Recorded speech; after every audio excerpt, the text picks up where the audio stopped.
Last time on Low Budget Binge. After a night of partying hard for a bachelorette party in Eastern Europe, there might be a bit of harsh language and some gore here and there. Most of that takes place within about a 5-minute montage. Meanwhile, the bodies are beginning to stack higher and higher. But the imagery itself looks to be animated into the frame in a very rudimentary way. Needless to say, this isn't your typical slasher. And now, the next death-defying chapter of Low Budget Binge.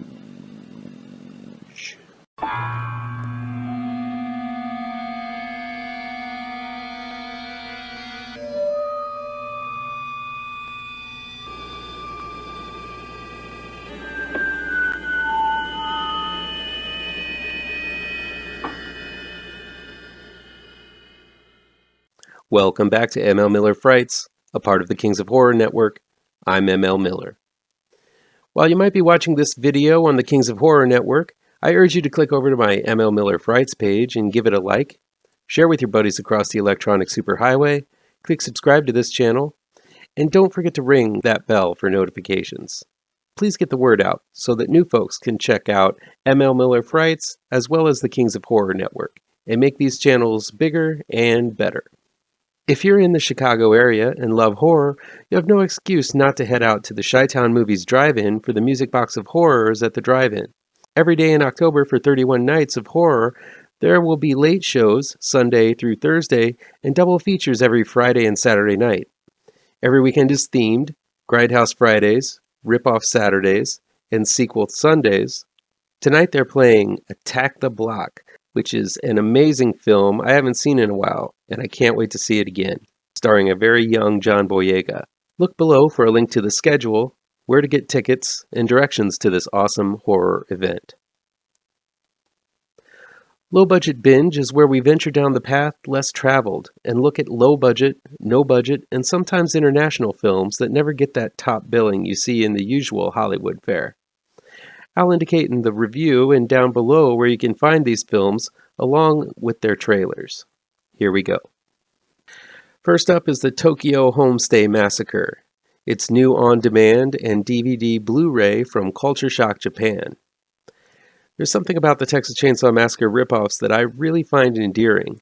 Depending on the amount of creativity behind the project, you can always get a cool assortment of characters and a backwoods family, and a good amount of grueling torment and gore. Even the most voracious TCM fan would have a tough time digesting this do-it-yourself, no-budgeter Tokyo Homestay Massacre. A trio of kids arrive in Japan and hope to soak in the sights and culture.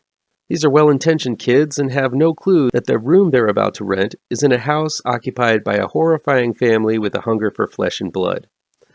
The thing that stands out almost immediately is that the three American actors in the leads are absolutely god-awful. Everything from the quiet moments that are supposed to be dramatic to the frantic moments that are supposed to be horrifying end up being laughably bad because these three simply couldn't toss out a line with some effectiveness to save their lives.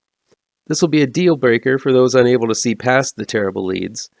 That said, there is a level of depravity that is somewhat admirable here. The crazy Japanese family does have their moments, with one tormented boy continually smashing a baby doll against a rock, and another little girl with a staring problem. I also thought the big fight with a pair of twin police officers and one of the victims was gory, goofy fun. Still, even from a rudimentary story level, Tokyo Homestay Massacre doesn't work. Really, the only sin the kids commit is that they're bad actors. Unlike the obnoxious and annoying characters in most of these TCM films, they're relative innocents and not even given a chance to prove that they're bad tourists, which means watching them receive a good torturing isn't cathartic or anything, it's just kind of sad. This is a laughably bad movie, and if you're a fan of that type of film, you'll have a buffet to feast on with Tokyo Homestay Massacre. The Call is new in select theaters and drive-ins from Cinedigm. It's directed by Timothy Woodward Jr. An elderly woman named Edith Cranston, Insidious's Lin Shaye, is tormented by a group of teens who believe her to be a witch. A new kid in town with a troubled past named Chris, played by Chester Rushing, mixes up with this group of no-good kids and goes with the group for another night of Edith's torment. When Edith confronts them in her yard, she's driven to suicide by the mean-spirited taunts and pranks she has endured from the kids all through the years. The next week, Edith's husband, Edward, Saw's Tobin Bell, invites the group to their home, as it appears Edith has left the kids something in her will. Edward proposes a game to the group. If they can stay on the phone upstairs for 1 minute, they'll get $100,000. Edward seems to have buried Edith with a telephone, and the phone upstairs is a direct line to beyond the grave. Will any of the kids have what it takes to survive Edith's collect call for revenge? Swiping some elements from a particularly blood-curdling episode of The Twilight Zone, The Call has its intentions in the right place. It's got big operatic and spooky music, a nice atmosphere with Edith's home decorated with all sorts of gothic statues and antiques, and a hook that basically makes the film a fantasy slasher where the childhood fears of the kids are used against them as revenge. While this is not unlike the way Freddy Krueger offs his prey in a Nightmare on Elm Street series, and Shay should know because she's related to Bob Shay and also had a role in the original Elm Street, these are somewhat standard paranormal slasher tropes that are tried and true, but done with some skill in The Call. It may not be entirely original, but the motions the film goes through are decently made. It's frustrating when actors in their twilight years give up the ghost to play characters and simply end up playing themselves in a film over and over. Actors like Jack Nicholson, Al Pacino, and Robert De Niro have unfortunately fallen from historic heights in the industry to simply showing up, muttering a few lines that resemble most of their previous performances, and then take off to cash in their check to pay for that summer home. While I respect Lynn Shay for all of the work she has done in the horror industry, I feel she and her co-star Tobin Bell have sadly fallen in that category of simply showing up and being Lynn and Tobin. What I'd give to see these actors play a character rather than the same role we've seen a million times. In The Call, Bell is most guilty of this. He even invites the group to play a game in the exact same gravelly voice he uses in every Saw film. Shay gets to stretch her acting muscles a bit more as the big bad here, acting as her own supernatural slasher with cackling glee. But still, it's nothing we really haven't seen before. The Call has its moments of charm and effectiveness, the kids aren't terrible actors, and it's set in the 80s without being guilty of being obvious about it. There's a nice retro feel to this horror, as if it might have played well had it been released in the year it was trying to portray. Still, there's nothing new to see here, but if you're looking for a harmless throwback, answer The Call.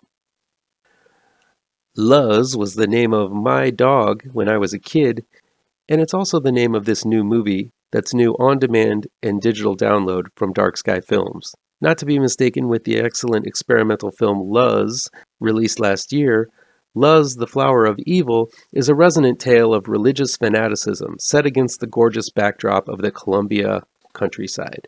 El Señor, Conrado Osorio, is the spiritual leader of a group of Colombian peasants living off the land and giving thanks to God for what little they have. El Señor preaches his own version of the gospel, which has many, many rules, and keeps the entire group in line. His 3 daughters, Leila, Andrea Esquivel, Uma, Yuri Vargas, and Zion, Sharon Guzman, are looked at as angels and worshipped by the camp. The girls, blossoming into womanhood, are of course curious about the world outside of the little group, and full of questions that El Señor deems blasphemous. When a woman and her child wander into the village, El Señor gets rid of the woman and dubs the child Jesus, the Son of God, played by Johan Camacho. El Señor chains the boy to the stable and says that Jesus' presence will bless their group. But the boy seems to bring nothing but evil to the land and to El Señor's flock. LUZ, the Flower of Evil, centers on the perversion of religion and how that can be devastating to those following that religion, especially those who are young and impressionable. The 3 daughters are devoted to El Señor's preachings, believe their actions have effects on their fate and fortune, and harbor extreme guilt over simply having thoughts that are natural for girls their age reaching puberty. El Señor's overly protective paternal nature over his daughters, of course, become a factor in his preachings, filling them with fear and guilt.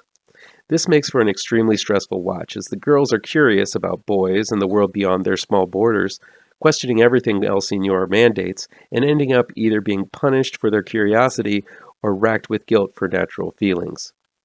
This is the main conflict in the film, and it takes on a myriad of forms as each daughter perceives the preachings, the guilt, and their own curiosity in their own way. The result is a rich portrait of religion's destructive burden on the natural ways of life. These heavy themes are supported by powerful performances. These characters look and act as if they're truly living in this poverty-level lifestyle. Each of the daughters shine in their own way. We get to see Layla, Esquivel, soar while listening to music from the outside world on a tape player she finds in the forest. We see Uma, Vargas, flutter as she flirts with a local boy. And we see Zion, Guzman, fearlessly approach anything she doesn't understand head-on despite her young age and small frame. Trying to wrangle these three precocious young women is the overpowering and somewhat understandably burdened El Señor. He's not a villain with evil intent, though there are based instincts, feelings, and urges he gives into that are less than holy. He's hampered by the responsibility not only to lead his followers, but also with the fear of the world and what it can do to his innocent girls. His villainy comes from his love of his daughters, and that's what makes Osorio's character of El Señor so fascinating. In many ways, LUZ, the Flower of Evil, is a retelling of the same themes of fear, curiosity, paranoia, and perversion that were prevalent in The Witch. Like that film, it's mainly set in a simpler time, focusing on a blossoming female character and how that metamorphosis threatens the orderly comfort of the strict religious culture in one family. As much as The Witch is an art house film, LUZ Flower of Evil is more so, as it is a patient, often silent film that focuses on soaking in the lush landscape, the bare scratchings the culture of El Señor's followers make on the land, and the vastness of the dark night sky. It's not a mainstream film, and those who are looking for one should seek elsewhere for entertainment, but the wondrous performances, tragic themes, and gorgeous look of filmmakers Juan Diego and Escobar Alzate make for a treat for those with an appetite for meatier themes, horrifying actions, and dangerously tempting sights. The Dead Ones is new on Blu-ray from Artsploitation Films. It's directed by Jeremy Kasten. If you've done your horror movie homework, I think you're bound to guess the twist of The Dead Ones within the first 5 to 10 minutes of the film. But while the film follows a well-worn trope in horror, it peppers through interesting, fun, and downright haunting things to make it worth the trip. A quartet of teenagers are brought to their school that recently was the site of a school shooting. The group is there for detention of some kind, and it's their job to clean up things and get the school ready to reopen. Meanwhile, a group of kids don gas masks and plan a siege on the school right outside. That's pretty much all I'm going to tell you about The Dead Ones in regards to story. Anymore, I'm sure you'll guess what's going on, and it's this predictability that really distracted me from the story for about the first 20 minutes. Still, I stuck with The Dead Ones, and I'm glad I did.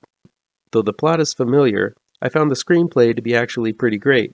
There's a fantastically haunting monologue, one of the students named Mouse, played by Sarah Rose Harper, that is extremely well written and realized, giving some haunting backstory into her character. I also like the way these school kids are presented as your typical Breakfast Club cast, with the jock, the reject, the outcast, the cheerleader, and so on. But once you get to know them, there's a lot of hidden depth and unconventional character there. Writer Zach Chassler did a great job of making this unconventional story unique with the details, and that really made the whole experience work for me.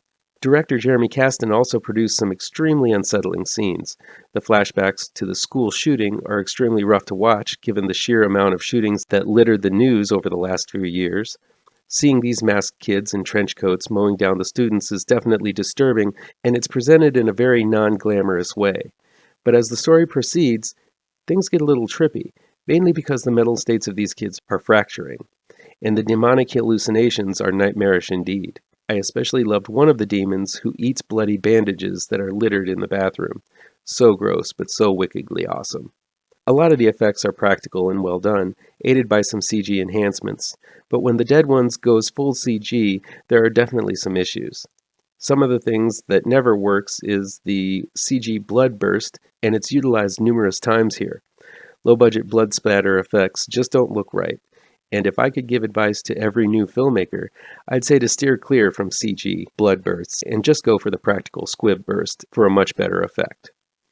Though I knew where The Dead Ones was going to end up, some interesting acting, a solid script, and terrifyingly original monster and gore sequences kept things interesting enough for me to recommend this one. Don't tune out of this one once you've figured out the twist. Sitting through it for the thrills is worth it. Finally, we have Brea Grant's 12-Hour Shift. Grant directed and wrote this one, and she's best known for significant roles in Beyond the Gates, Dexter, Rob Zombie's Halloween 2, and as the plucky speedster in Heroes.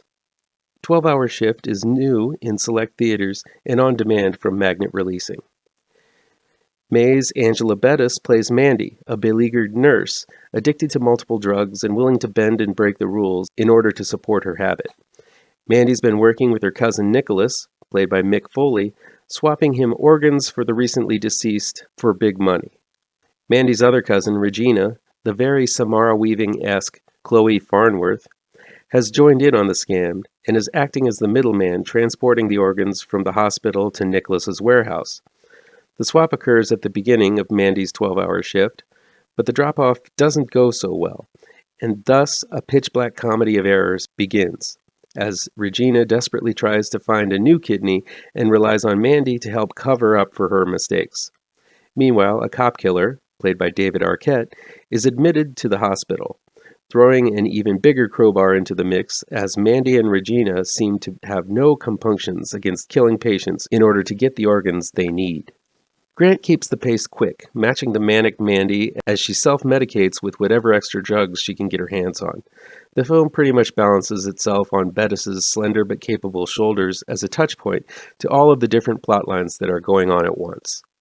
The film offers up a large cast, all unique and fun, which makes it easier to follow. Grant's dialogue, as well as her rapid editing, makes it so there is never a dull moment all the way through. A ton of personality from the vibrant characters lead to some cool moments just put in there for fun, such as a Magnolia-esque song sung by multiple characters in different situations, and a fun out-of-the-blue dance number by an ambulance driver. The locale of the hospital, with its sterile walls and repetitive doors and hallways, are a great contrast to the absolute chaos of activity and multitude of story twists. It acts as a labyrinth in which you never know what kind of craziness is lingering around the corner to cause Mandy more problems. If you take anything away from 12-Hour Shift, it's that Angela Bettis is a marvelous actor. Anyone who saw May, or her role as the title character in the first Carrie remake, or in her role in The Woman, knows she can be a quirky performer. But here, she's given a broad range of miles to cover in terms of emotion and character. She's given a great arc that develops in a thoughtful way as she seems to come to grips with the reason she does so many drugs and may or may not do something about it after the credits roll. I hope we see much more of her in the future, as this is a role that people should take notice to. The other standout is Chloe Farnworth, who could have played her role as a one-note ditzy blonde, but instead put some nuance into her Regina, who is desperately trying to fix her own fuck-up, but only making matters worse at every turn. Hers is a much more physically exhaustive role, as there are a lot of gags that work well through simple looks and actions alone.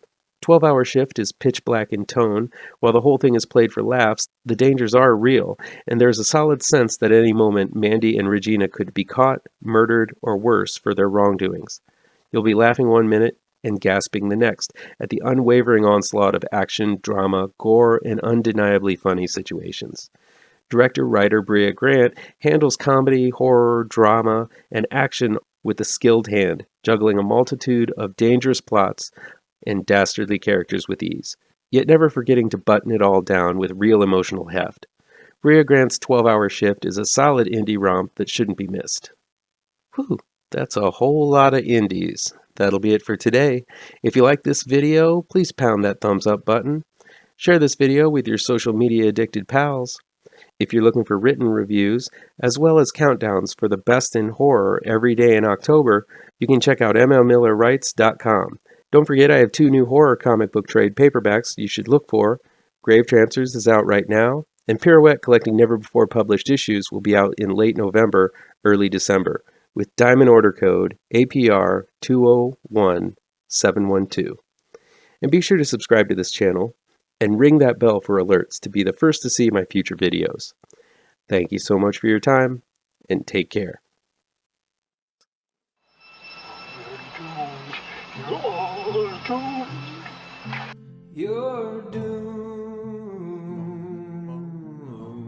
to live the life you're meant to be, stuck inside your reality. You're doomed. Oh, you're doomed. You're doomed. You're doomed. Live the life that you are meant to be. Live inside that reality.